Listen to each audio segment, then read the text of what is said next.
ابن عباس رضی اللہ تعالی عنہما نبی اکرم صلی اللہ علیہ وسلم کے چچا زاد ہیں. چھوٹی سی عمر میں اللہ تعالیٰ نے علم کا وہ بلند مقام عطا فرمایا کہ کبار صحابہ کرام سے بھی یہ علم میں آگے نکل گئے. وہ اپنے علمی مسائل میں ابن عباس کی طرف رجوع کیا کرتے. حبر الامہ کا لقب سے مشہور ہوئے، امت کے عالم. بحر کا لقب ملا، بحر سمندر کو کہتے، اور یہ لقب عبداللہ کو ان کے علم کی بنیاد پہ ملا کہ علم کے سمندر. حالانکہ عمر کتنی چھوٹی سی ہے، ہجرت سے 3 سال پہلے ان کی ولادت ہے. پیارے آقا کی وفات پرملال کے وقت صرف 13 سال عمر ہے، ابھی بالغ بھی نہیں ہوئے، قریب البلوغ ہے.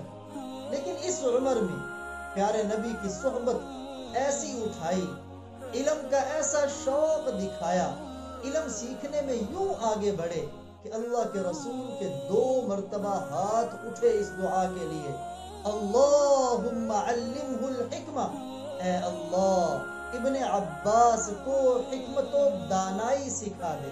اور کبھی اللہ کے پیغمبر نے یوں دعا کے لیے ہاتھ اٹھائے، اللہم فقہہ فی الدین، اے اللہ عبداللہ ابن عباس کو دین کی فقاہت عطا فرما. اللہم علمہ التأویل، اے اللہ عبداللہ ابن عباس کو قرآن کی تفسیر کا علم سکھا. چنانچہ آپ کی یہ دعا ہو بہو پوری ہوئی.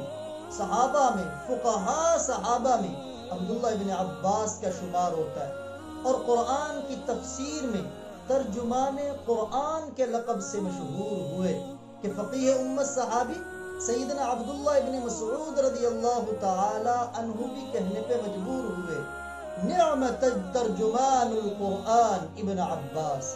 قرآن پاک کے بہترین ترجمان، قرآن پاک کے بہترین مفسر وہ ابن عباس رضی اللہ تعالی عنہما.